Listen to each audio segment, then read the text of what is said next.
and right on time as the Federal Reserve is about to be audited. That is so exciting, and but we've got to know that the elite are going to come after those of us that are fighting them, but we don't have a choice. But I sense in my gut, Daniel Sunjata, because of your courage and millions of other people's courage, that the momentum is shifting. We're not winning yet, but we're beginning to gain on them, and the arrogance is draining out of these corrupt people. Well, I mean, you know, I'm sure you've seen, I know you've seen, matter of fact, you responded to it already thoroughly. When Glenn, in that clip with Glenn Beck and that, I guess that CIA veteran, I don't know who the other, do you know who the quote-unquote expert was that he was talking to? Yeah, it was all a bunch of spooks and think tank. It was all intelligence operatives. Okay. Well, you know, it just smelled of desperation. I hear the music, so we'll come back. Exactly. No, you're right. I mean, they were just, and then you look at the CIA guy, Beck's such an egomaniac with narcissism that he was enjoying it, but the other spooks were, yeah, the American people of Al-Qaeda, yeah. I mean, they just looked like they could be blown over by, you know, by a 5-year-old. I mean, it was just unbelievable. I agree with you. Stay there. Daniel Sunjata is our guest. Final segment straight ahead. Hi. Oh, I can't start playing that song without hearing the rest of it. I'm going to come in with that next break.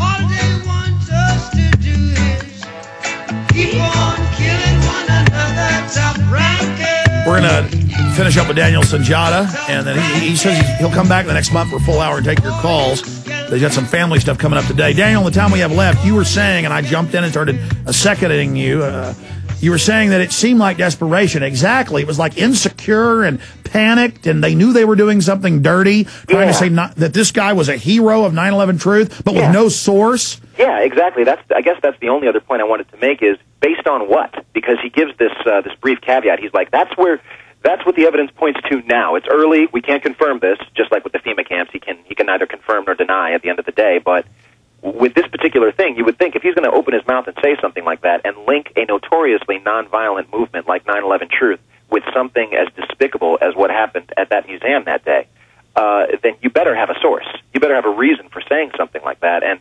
I just hope that everybody listening to the show will just assault Glenn Beck's email and telephone nonstop until he issues some type of an apology. Because just like with the Geraldo Rivera thing, trying to link us to the bombing in Times Square, I mean, this is just, it just smacks of such desperation. It's so pathetic, and it's just so, you could even tell in their body language that they knew that they were lying. Glenn is just, he's a despicable character. I hate to speak badly of anyone, but that was... Well, going back to the tape, which we'd play, but YouTube's down, he does 3 provisos that, well, it's an early report, and it's not really confirmed, so we don't know if it's true, but then he says, new sentence, this guy was a hero to 9/11 Truth. I mean, 9/11 Truth is very diverse, obviously, but I would call it more classical, liberal, progressive overall than I would call it conservative. But I mean, it's every stripe, but it decries racism and things like that. Sure.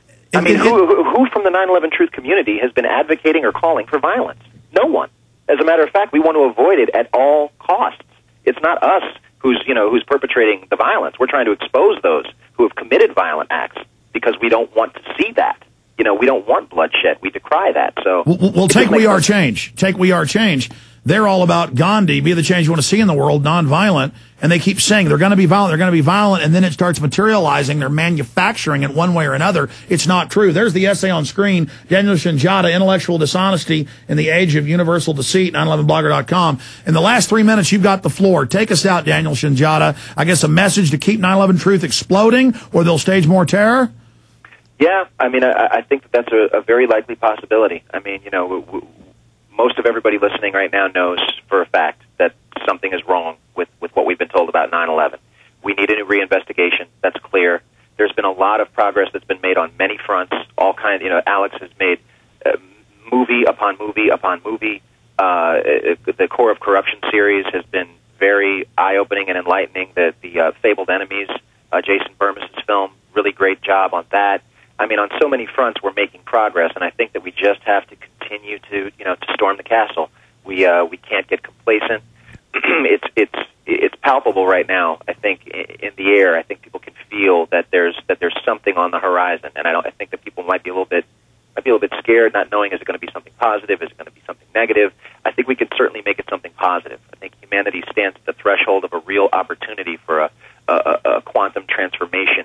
Not just, and I don't mean to get all metaphysical and spiritual, but I think no, it's a tipping point. We're going into evil or we're going into good. Really We've got to make a choice. We really do have to make a choice, and the battle lines are. I mean, it's clear. It's clear. You're, as you say all the time, you're either on the side of humanity, free humanity, or you're on the side of the globalists at this point. And being neutral is really not an option. Neutrality equals, equals. I don't know what consent. Consent, yeah, to consent to what we know in our guts is evil and is wrong. So we really can't afford to be on the sidelines right now. We have to be in the game. That's the reason why I tried my neophyte hand at just generating an article about how. Oh, it's excellent. I hope you do more. Wow, go ahead. Thank you, Alex. But just the way that the media unfairly addresses the issue of 9/11, when they even address it at all, it's either the way it's the style of Glenn Beck or Joe Scarborough or Bill O'Reilly, or it's total blackout. And it's really a shame. I don't know how many more articles Alan Miller has to publish about 41 intelligence experts and people from inside the intelligence community saying 9/11 was an inside job, or people from the inside other branches of the government. Pilots for 9/11 Truth, 700 engineers. It's ridiculous at this point. I mean, we clearly have a critical mass of experts from relevant fields of expertise. Now all we need is the platform where they can speak what they know, and people like me can get out of the way. We're just, just let them have the floor. Daniel Sunjata, let me say bye to you during this break. We'll have you back soon. God bless you. And listen, we salute your courage. I salute you guys as well. God bless.